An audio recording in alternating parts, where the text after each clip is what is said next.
So hello once again, friends. Thanks a lot for joining us to another episode of the Do It For Yourself podcast. My name's Steve Taylor. I'm the founder and lead advisor over here at Merited Wealth. And we really appreciate you tuning in today, to speak with another one of our business owners slash entrepreneurs talking about, their experience and items they've gone through to hopefully bring some value and some to those of you who listen here. If you're thinking about doing a similar thing, if you're thinking about trying something new, this is really just an open conversation, hopefully to share those experiences for those listening in to gain something from. So today's conversation, I really like having these conversations about people that have a business, they have a specialty, but then they have a passion, right? And kind of how do you bring those two things together? I think that's something a lot of people struggle with and try to figure out the best way to do it. And I just love talking with those who kind of have done that. So without further ado, Mr. Novela, please give us a little bit of introduction about yourself, what your day job is, and kind of we'll go into that conversation and find out more about other things you've done. Well, first of all, thanks for having me, Steve. Yeah, so I do corporate and art law, hence a little square underneath my name here. I've been an attorney now for, I think 25 years. I think I did the math the other day. 1996, I graduated law school, so it's been a while. And I've worked in large firm environments, worked at a big New York firm in the LA office doing corporate, and then came to a big firm in Miami. And then I've been here in Miami ever since, practicing law. And yes, along the way, I've also started a few other projects. But my mainstay, what pays the bills, as I say, is my law practice. Yeah, and a great lawyer you are. So Daniel, I like to start, kind of to talk about it and walk us through, as you mentioned there, you had these large law firm experiences. You were, practicing lawyer. You had your own firm. You're working, right? You're paying the bills, whether you're, whatever it is, you're starting the family, all the like. And then there becomes kind of another little a passion and interest that you want to pursue and you want to go about. Walk us through those kind of initial, I know you've done a couple different things here, but kind of what your journey was to find out, I'm a lawyer, that's all fine and well, but there's other stuff I want to do, and how you kind of went about starting that. Well, the first thing was starting my own law firm, which is a leap in and of itself. But I would say it's not as big a leap, perhaps, as other entrepreneurs. And the reason I say that is because you have a law license, and so you have some security. All you need to do is get the clients right, but it works. You've got something versus a business that you have a new idea that you don't even know really if there's a market for it, but you think there is. I think that's a greater leap of faith. So as a corporate lawyer, I deal with both. But so let me talk a little bit about my journey. So funny enough, I guess I was practicing about 6 years when I went off on my own. 6, 7 years. I have to do the math. And I wasn't happy, and I felt like I was a cog in a wheel, whatever they want to call, mouse on the little wheel, and I didn't feel like I was making a difference. And I think that's a problem for a lot of us, right? Is that you go to law school, or you go whatever profession you decide to do, and you think you're going to make the world a better place, and then you do it for a few years and you learn to do it, and you don't feel you're making a difference. And I think it's very frustrating for a lot of us. It certainly was for me. So I was actually not going to be a lawyer at all. I thought about things I enjoyed doing. I realized I really enjoyed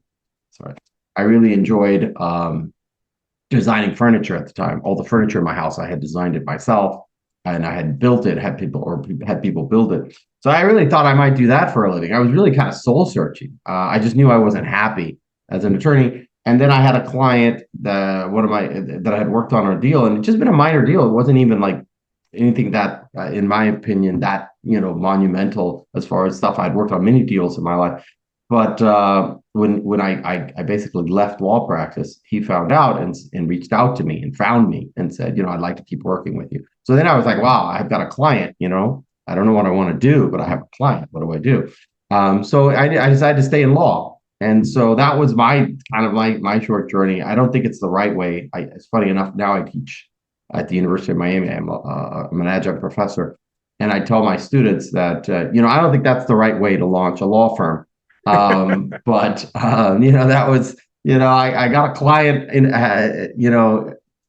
almost inadvertently. And then I decided to stay in law. That client ended up becoming my biggest client. We worked in M&A, mostly mergers and acquisition work. That client grew his business dramatically, mostly through acquisitions.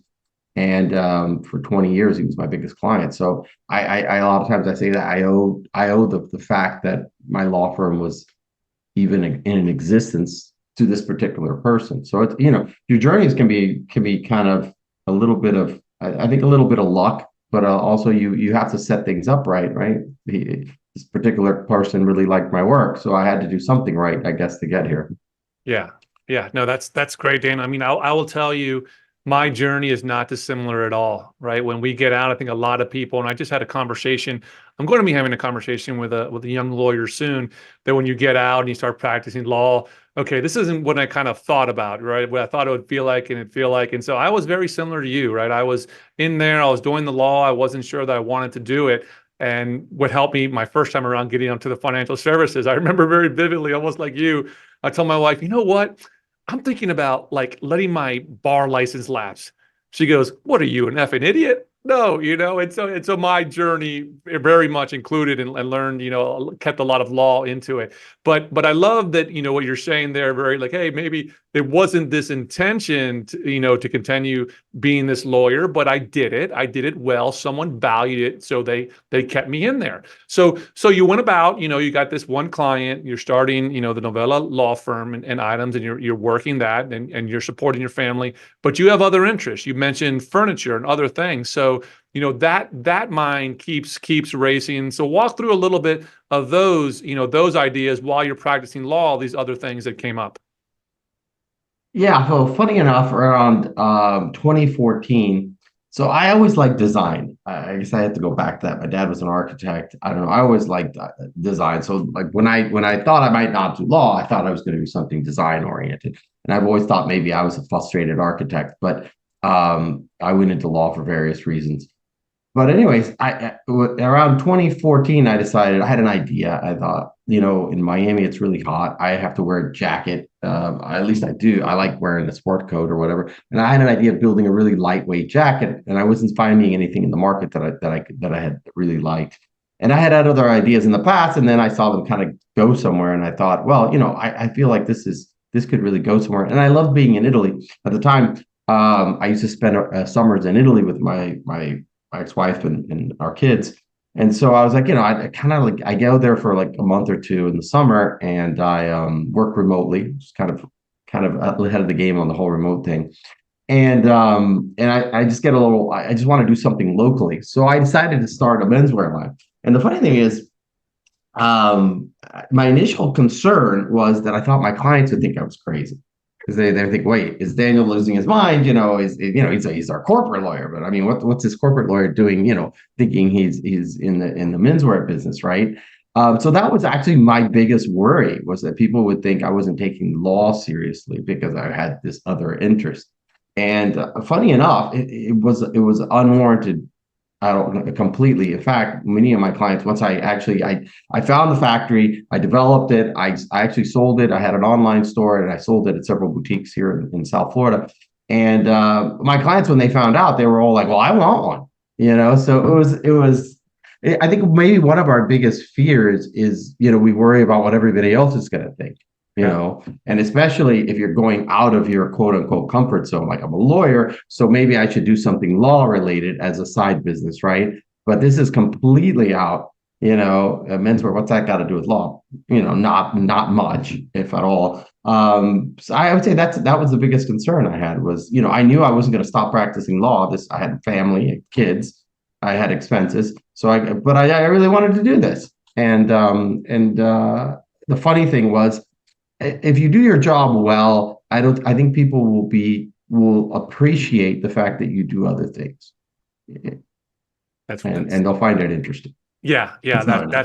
that's wonderful. I think so many people our concern, and it's really us just talking against ourselves, right? What will people think and stuff like that? But if people know, like, and trust you and have confidence in you, they want you to succeed. Like you said, you made that point. Hey, listen, I'm not leaving the law, but there's something else that I'm doing. And they're like, oh, wow, that's really interesting, Daniel. I trust your judgment in the law.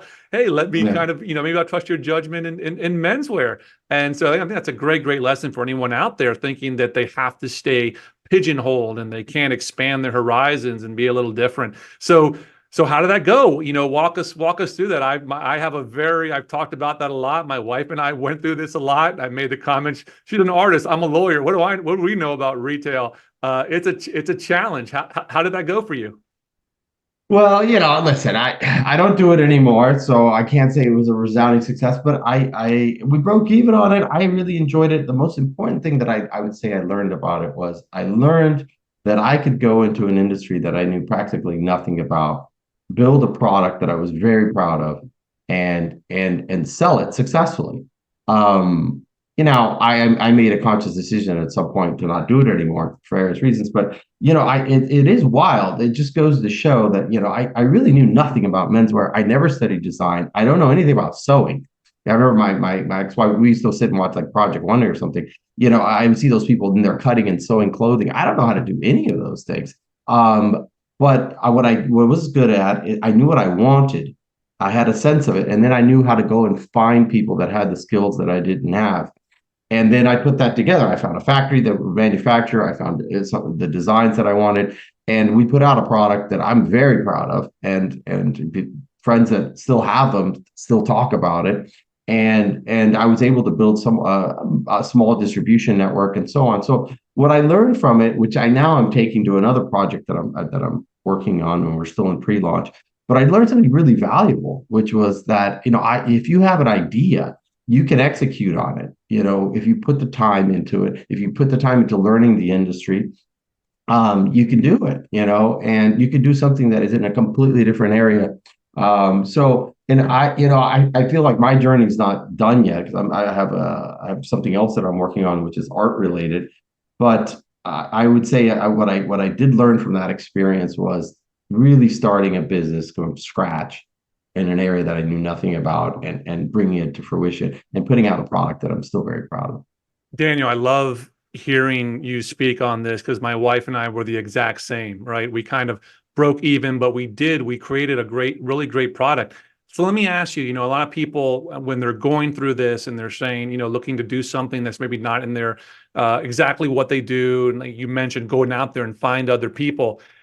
Was that process a lot more of kind of like investigation and trial and error? Because a lot of people, I think, I don't know, I'm not going to say they get concerned with or decisions are made that they start going into this idea and they start throwing a lot of money at it like right away, right? And it really, that idea never has a chance to launch because whatever amount of money they had set aside for it, they went about it. How did you, because it seems like you kind of were similar to us, that we went slowly, we did our research, and then we invested some money. We went slowly, did our research. How was that process? There's one thing I've learned in representing entrepreneurs throughout my life, and that is that the ones that are successful have a great control and understanding of cost. People who blow money don't have viable businesses because at the end of the day, you've got to be able to make money at the business. And one thing I did learn, I spent a little bit too much money in the very beginning. Okay. I realized that later on that I could have done it for less. So that I would say that that's something that for everyone to learn from is control cost as much as you can. There's a lot of things that you think you need that you don't need. You probably don't need a full app. I didn't build an app, but I had a very nice website, which I think that part I think we handled well. What I messed up on, and I believe, was in sourcing and in developing my initial product. I could have done it more lean. But again, part of that was the process. Once I had gone through it and I'd made a bunch of mistakes, I look back and go and said, well, I didn't need to do that, and I didn't need to do that. But would I have known that having not gone through it? Who knows? It was all part of a process. But I mean, for me, I certainly got better at it as time went on. And it's funny enough, I'll tell you a funny anecdote of the whole thing. I met a friend of mine when I was in Florence, Italy, when I was working on this, and she used to follow me around. You go to the factories and so on when I was working on it. And she now has a very successful handbag line. And she admits that she started it because she saw me doing it. And she saw, wow, this lawyer guy is doing this. If he can do it, I can do it. And then she got inspired. And I give her credit. She stuck with it. And now she's at Harvey Nichols and she's at all these great places. But, I often feel that, we should do more to teach people that entrepreneurship is an option, because I think for a lot of us, it's intimidating. And you can do it. It's just, you got to put your effort into it. And I love that. And conversations like this, I think, help that out, Daniel. Right? Because we could sit there and say, well, I did this wrong. We could be vulnerable. We can be honest to people. Like, listen, if I had to go do it over again, my wife and I wrote many times how certain things that we were doing, our biggest mistake, I think we tried bits and pieces of marketing and social media. We should have done it all at one time, right? And that's really that branding concept and all that stuff. And I think that's really a great conversation. Probably as well, I think you would, attest to why I think it's so valuable that we went through that process, is that now when we sit down with our clients as advisors, we were in their seats. We know what they're going through. It's very different than other people that never went out there. And so when you could say, hey, I've been there, I've done that, let me share my 2 cents. I think that's a huge amount of value that we can then bring back to our core business as advisors. I agree. I really do. Unless you've suffered through it, it's really hard for you to understand what it's like for an entrepreneur. And it's very, very difficult. And I look at my clients, that have businesses, and for instance, going through 2009, 2008, which was a very difficult financial time, and watching them, some clients had to liquidate their business, which had them in tears. But it wasn't so much tears for them. I saw it was tears because they saw that their employees that they had to let go and so on. I don't think people give enough credit to entrepreneurs, the stress that they have to go through to hold it together every day. But on top of that, the stress that they go to because they know they have other people who depend on them.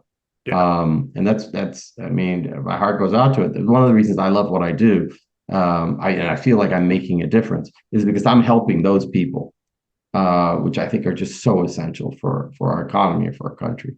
Yeah, wonderful. And so I know, knowing you, that the menswear line was not the end of the road for your passions and other things. You have another very passion. I guess lift up, was that your left arm? Lift up your left arm a little more to the camera. Oh, Right. And then, so yeah. I know you are a watch guy. Tell us a little bit about that, what you've done in watches, and kind of how that's kind of, added to your life as a professional. Yeah. So funny enough, I've got this super old, this is the 1950s, Ulysses Nardin, Cuervo y Sobrinos, I found. So, and it used to be blue, this style, but it's what we call tropical because it's faded and now it's become like brownish, whatever. Anyway, this would have been retailed in Havana at the Cuervo and Sobrinos boutique before the revolution. So it's kind of cool. Wow. Yeah. I'm Cuban American, so I have a few of these Cuervos. So yeah, so I started a watch club. So I really love watches, and years ago, I don't know. I think it was right after graduating law school that I was able to afford my first decent watch. And then I just slowly started collecting and I started getting more into it. And then a publisher of a magazine I met once at a party and we were chatting about watches. And he was like, you know so much about watches. Why don't you write for us? And I was like, well, I'm not a journalist, I'm a lawyer. And they're like, yeah, that's fine. We want to get a collector's perspective. So I started writing for watch magazines. And then it took up so much of my time because I was researching them and so on that I realized, I can't be writing all the time. But I still want to stay connected. So I decided, I'm going to start a watch club. And so I did that around the same time, funny around 2015.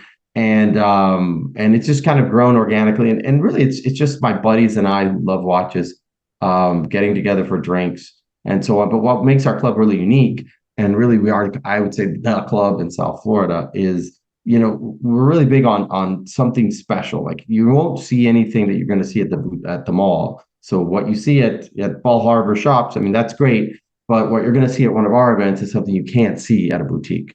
And so what we do is we partner with a watch brand, typically, or one of the big auction houses. And then they bring in special pieces, like we did a Ulysses Nardin event. This is actually Ulysses Nardin, but from the 1940s and 50s. But they brought stuff from the museum. in Switzerland to our event, and then they brought the head of the Americas to speak and do a Q&A. So again, it's about access and stuff that you're never going to get by going into a boutique, right? And so we're doing it. We have an auction preview coming up with Philips soon. Philips is the largest watch auction in the world, and so they're bringing in some really special pieces, and they're going to bring the head of global head of watches to do a Q&A with. So we do stuff like that. So our whole thing is to do something. If you're a watch person, I would say guy, because there's ladies who love watches too. But if you're into watches and you want to get access in a way that you're never going to get by going into a boutique, that's what we're about. A little bit of education, a little bit of fun, maybe some drinks. That's very cool. Yeah, I love that. I love that. And so I got to think, that's opened the door to connect with a lot of people that have a similar passion that would potentially, help you grow your core business, right? And getting those relationships and kind of, for a lot of people out there, set aside, right? We talked about you starting your own business, but this other passion, this is kind of a little different, right? This is kind of, the quote unquote in the hobby, area out there as you go and you build this and stuff like that. Can you talk a bit about how that's, I know you've enjoyed that, you've made those relationships, but I would guess, or maybe not, that it's potentially helped out your business a little as well. Yeah, I mean, there's a logic in a way to everything that I've done, at least in my head. But I feel that these things all tie together. So my practice, my corporate law practice has evolved. So corporate led to doing a lot of offshore structuring for a lot of wealthier Latin American families, and then from there we started doing more we started working with them, assisting them with the purchase of art, which I happen to love art and I collect art. Maritime, which I'm a big sailor, so I love sailing. So so we've got this connection, right, between things that I really enjoy, art, entrepreneurship,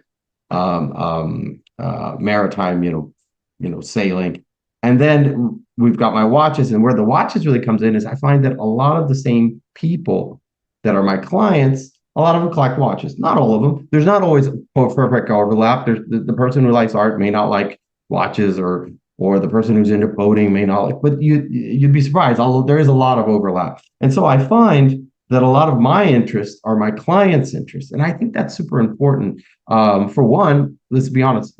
Think about the friends, whoever you're friends with. Probably you have something in common with them, or you wouldn't be friends, right? With very few exceptions. So it's just that commonality is important. And then, it goes from a business standpoint too. So you end up doing business with the people who you're friends with, the people you like, who you think are competent, but you also like them typically, all things being equal, right? So it all, to me, it all just comes together. And then the watch club is just another way to connect with friends and yes, network. It's a great way to build your network. Yeah, I love that, Daniel. We both network together, but I think that's a great lesson for anybody out there, whatever really area or whatever business you're in. Voice your passions, voice what you're interested in. Go out there, talk about it, right? You're going to attract those same people with those same interests. And then when you have the people with the same interests around you, it's more fun, right? You're talking about the things that you like. He's telling you the latest thing about boats, or check out this watch that I looked in, or hey, come to this art event. That just really makes everything more enjoyable. And then, yeah, much easier to work with. And you want to work with that people because you have that similarity. And so, I love you're a man of so many different passions, right? We had the menswear, we have the watch, you mentioned boating, but now kind of give us a little preview of, this next thought. I think it's really interesting. What's this next idea that you kind of, have out there to marry this other passion, your passion with art? All right. So it's the first time I'm talking about it because we're not ready to launch just yet, but it's going to be an art rental business. If you think about like Turo for cars, I use that example instead of Airbnb, but we're basically an art portal. We don't take possession of anything, but if you have art, someone, either gallery, individual collector, has art that they are, for whatever reason, hasn't sold, or it's in storage or whatever, this is a great way for you to monetize it. Because what we're going to do is connect you to people that would love to have that piece of art displayed in their home, in their office, wherever. And so what I'm trying to do with this is one, we're building a new market here because we're taking art, taking it out of the shadows, if you will, out of storage, out of wherever it is that isn't generating income, and bringing it to someone who can enjoy it, but at the same time, making that worthwhile for both parties, right? Because the owner gets an income stream from it, and then the new person gets to enjoy it. And I'll tell you, for me, art is one of these things. Like somebody said, "Oh, they're just a bunch of rich toys." And I said, art is so beyond that, because the reason I fell in love with art, and I think this is kind of important to explain to people why it matters.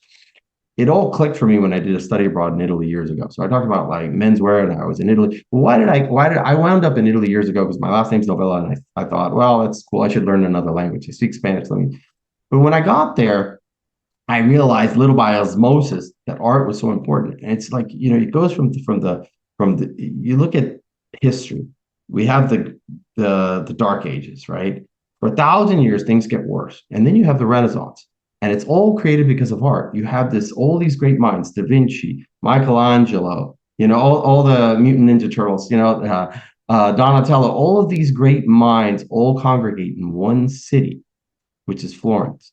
And from that, you get the Renaissance. So art changes the world. Art is amazing. And ever since then, it's very, very important to me to support art. And I've supported it in various different ways. But one of the things that bothers me about art is a lot of it just sits in storage. It doesn't do anything. And that was not what it was intended for.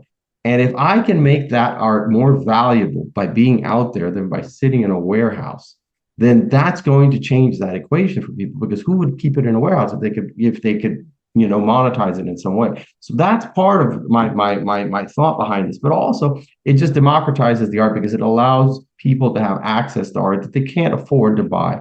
So if you've had this dream of having this piece of Picasso or whatever, and that was your dream, but you know what? You can't afford it. Well, now you can at least enjoy it. And that's part of what we're going to do with this. So I'm very excited about it. And I think it's creating a market that just doesn't exist, which is also very exciting. And the question is that market did not exist for a reason? Is it just, or am I bringing something completely new? And that goes back to what I said in the beginning, that, as a lawyer, I know there's a market for law. I don't know for sure that there's a market for this, but I feel strongly that there is, and I'm going to find out. Yeah, I think it's brilliant, Daniel. And I'll add to that. I was reading an article about I think it was the Metropolitan Museum of Art. And what the article was talking about, it was more of the podcast. They were talking about how these museums have this kind of dragon mentality, right? Where a dragon of fiction would find gold and sit on their gold and hoard it. And I believe they said about almost like 90+% of the actual art of the museum is in storage, right? It's not displayed. No one's seeing it. And then it goes on to talk about, well, okay, the Metropolitan Museum of Art is saying, well, we're running out of money. We need to do all these fundraising. Well, why don't you sell some of these invaluable works of art that you have to do it? But they can't get around it and to say, and to sell it, right? Because they collect, they buy, and that dragon mentality, they can't think to sell. So I think maybe that's another angle for you there, right? To go to these museums for all these vast hoards they're sitting on, and to generate, that mentality. I think you're really onto something, man. I think it's a great idea. Yeah, unfortunately, the museums have all sorts of restrictions on what they can and cannot do with art. So I would love to work with museums, but they're going to have to change some of the things that regulate them. But you're absolutely right about what you hit on the nail on head on. A lot of that art never gets seen. So a lot of people donate art, and they put that it can't be sold, so they're stuck with it. You'd be surprised if you want to donate something to the Met, they might not even want it, because they're very picky about what they take. But even if they take it, you're absolutely right. The vast majority of it will sit in storage. It's really a shame. And obviously that's not what the art was meant for. The art was meant to be shown, and this is true in the private markets as well. But I think by allowing people to see that there's more value in having it shown than in storage, that's how we change that equation. And it could certainly happen for a lot of galleries. Tons of galleries have tons of art in the back sitting around. It can happen for artists, and it's a great way if you think something's going to be worth something more and you don't want to sell, but you're in a situation where you need some liquidity. It's a great way to do that too. So there's so much we can do with this. I think it's just the tip of the iceberg. I think it's brilliant to bring your legal mind to it, Daniel. Like you said, there's these donations with a stipulation that can't be sold. but it can be loaned, it can be rented. We're not selling it, right? So I see a really big part there for you. So this has been really interesting, Daniel. And let me finish us off here with you have this wonderful, amazing background, right, and stuff we go through. And I like to end this question with the people that I interview to go through that, and you can apply this in any one of the facets that you've been through, right? Any one of your little different businesses, passions, the law. That if you can go back and look at your journey at a certain point in time and go to younger Daniel and say, hey, Daniel, let me tell you something now, that if at that time you wish you knew, right? Only if you knew that back then that you feel would have helped out in your journey, whether made it less stressful, made it more successful. Where would you go, to younger Daniel, and kind of what would you tell him? So many things. Yeah, what's the first one? Give me the first one that comes, come to your mind. I know I don't like to give this before. I don't like to prep you. Yeah, definitely buy that Ferrari Dino. That would be the first one. You buy what? I test drove this Ferrari Dino when I was in Florida, when I was in California, when I sold my first house, and I was like, I don't know. And they wanted 48,000. It's probably not the answer you wanted, but no, this is great. Yeah, I love this car. I think it's the most beautiful car ever made. It's Ferrari. It's the Ferrari Dino. They wanted 48,000 for it at Symbolic Motors. I still remember. I had the money and I thought about it and I was like, I'm gonna buy a house. I don't know. Anyway, those cars are like they're like 750 $1 million now. I should have really bought that damn Dino. There's an old saying that says you always forget the things you didn't do, not the things you did. I don't have a lot of regrets about stuff I did. I do not realize that I had some opportunities that I missed out on. I guess the only thing I would tell myself is always be open for opportunities and realize that opportunity that's sitting in front of you will not sit there forever. So you have to seize it while it's available, or it may be gone forever. I think that is an awesome answer. An awesome answer. Yeah, recognize our Ferrari Dinos. It's hard, right? But try to recognize, be open to it. Be open to it. Yeah. Daniel, this is really awesome, buddy. I really appreciate your time. I think those people listening here, there's so much to take away from this. And we'll put all the information, about your watch club, anything else out there on the podcast, or anybody interested in connecting with you or learning more about those items that they can follow up. Great. Thanks for having me. All right, buddy.